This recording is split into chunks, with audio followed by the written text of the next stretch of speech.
So if you remember my last video, I basically went over the Photoshop basics, Photoshop Dummies for 101, right? I try to include as much as I knew about the most common things we would be using in this class, say like the file, edit, image, layer, right? But anyway, I forgot to mention a little bit more about image quality, and I thought it'd be great if I did a little separate video to talk about the different types of file formats you could save your Photoshop file as, and how that will typically affect the quality of the image for purposes other than if you were to post on social media. So let's open up a file, new file right now. And as you'll remember, this big boy here, you'll see that it has the width and the size of the document you want. You can name it, resolution, and color mode. Now back to the color mode. As you can see, with CMYK, the image size is 48.1 M.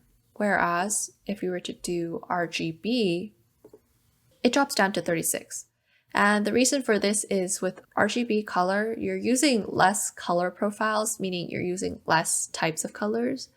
And Photoshop doesn't have to like stress out to try to calculate those colors. And so obviously the image size is going to be smaller. To the right of this little drop down button is this option called bits. And that will also affect your file size. And you can see there's some options here. You have 8-bit, 16-bit, and 32-bit. Now, for the purpose of digital painting, you will never have to use more than 8-bit. So the reason people have 16-bit and 32-bit is for photography editing purposes, in where maybe they want the color transitions, the little pixel transitions, to be much smoother and much tighter than for digital painting. And that's going to also increase file size, obviously, 72. But it also allows them to make heavier edits with, say, if they're going to go into Liquify and like change up things, and then they're going to add in some filters, add in some lens, and do all these kind of things. If they edit too much on 8-bit, you're going to start losing some of that crisp quality.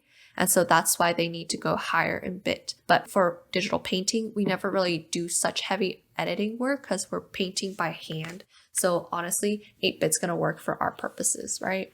And so you can also save this preset so you'll never have to do it again. And then you'll get to save like the type, right? Anyway. So I have this file open right now where I'm going to use this file that I created back in the way for Huion sponsorship. And I'm just going to use this to show you the different options of things you can save your Photoshop file as. And so we're going to just press Ctrl-Shift-S to do save as, right? And as you can see, it'll let you choose your file name. You can make it as dumb as you want. It could be let's go boop boop. Or you can do something serious where you'll actually know what you're talking about, right? And so as save as type, you have a lot of different options. I will be honest, I use about like 3% of all these options. So let me show you the most common ones that I find will be useful for you as an artist when you're trying to post your images, your artwork online, print your artwork, send it off to a print shop or whatever, you know, or send it to a client even.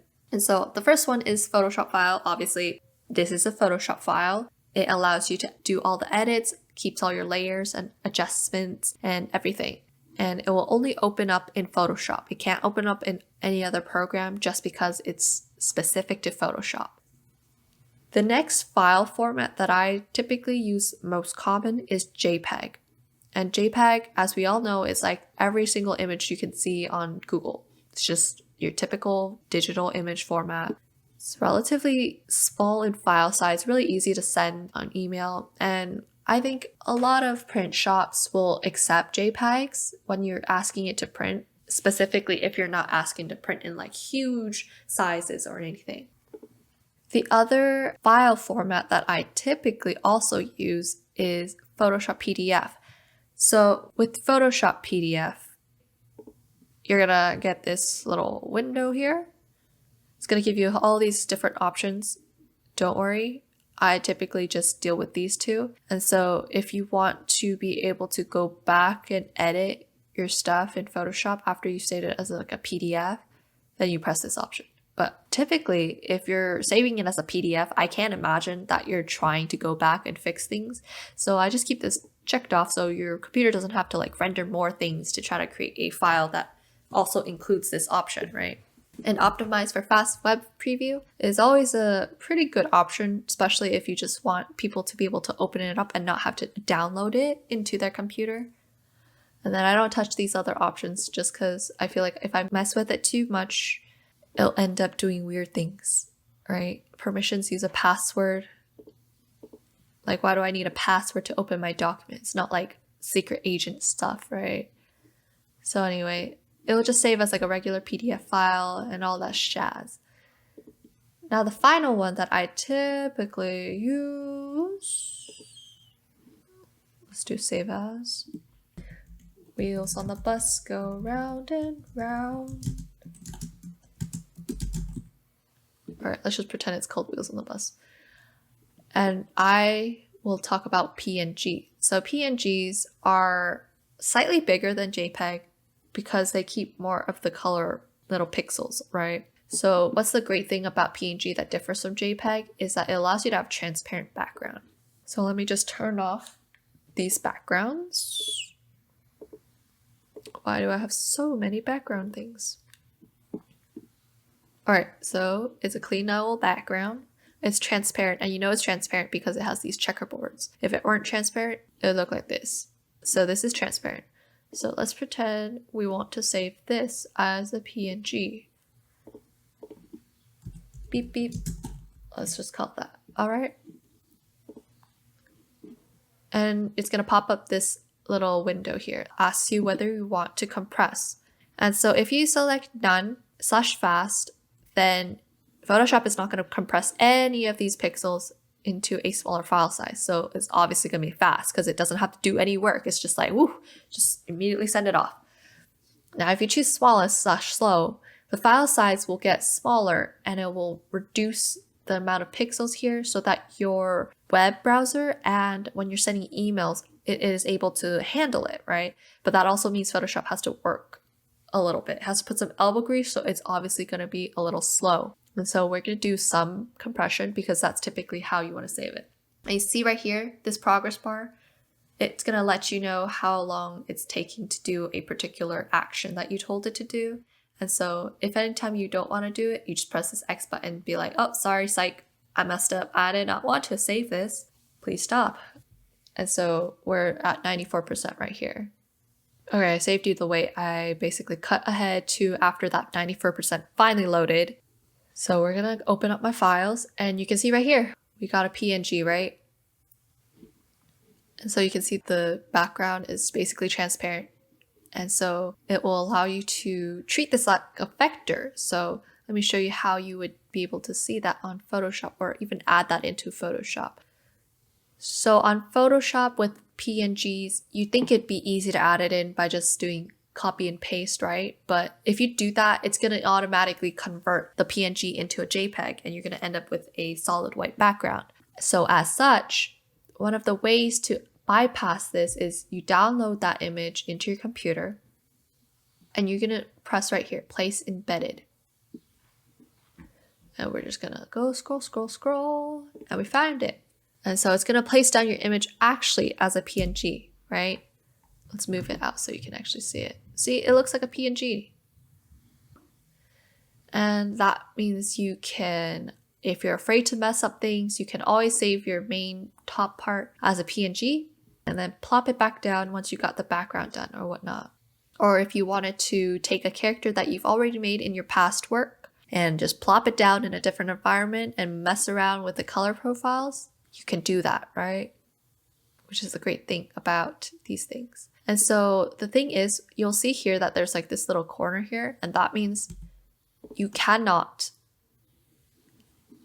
paint on it. This is a smart object. It treats it as like a whole entity. And so if you wanted to paint on it or mess around with it after you've placed it into your Photoshop file, you gotta press rasterize layer. And it's gonna turn this layer back into a regular painting layer. And then in which case, then you're able to say, I want to put a big old sunglasses on her, right? Now I can do that.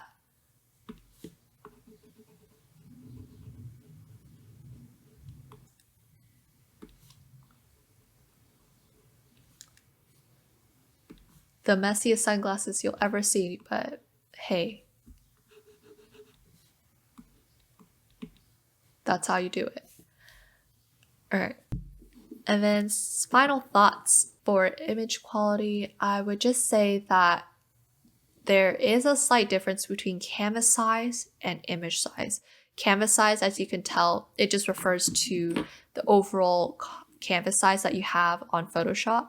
And so right here, it will show you that it's 3,799, right? If you change these dimensions, it does not change the number of pixels you have, I believe. And so, whereas if you change image size, let's say we want it to 5,000.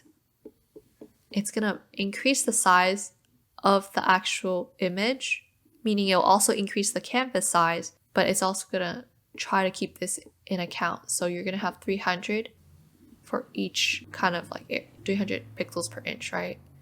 And there's some math that's involved to convert pixels into inches, but why do the math yourself if Photoshop can do it for you, right? So if you want to know how big this image is going to be able to print to when you're working in Photoshop, the easiest way is to just drop it into inches, or if you're the rest of the world and not the US, drop it down into cms. And so it's going to tell me that this image is going to fit at most a 16 by 22 inch type of paper. And if I print any bigger, I'm going to lose quality. It's going to look fuzzy. You can either print smaller, but not bigger. That's what it means. Now, if you don't press resample here, you're going to run into some problems. Like if you change your resolution, it's going to increase the size of your image, but the quality is going to go down. So I would say, just as a safe bet, whenever you want to change your image size or resolution, just keep this button checked. It'll make life a lot easier if you're trying to find out, what did I do wrong? Why does it look fuzzy? It's probably because you didn't have this checked and you were messing around too much with it, right? And so image quality, such an important thing, especially in this age of digital media.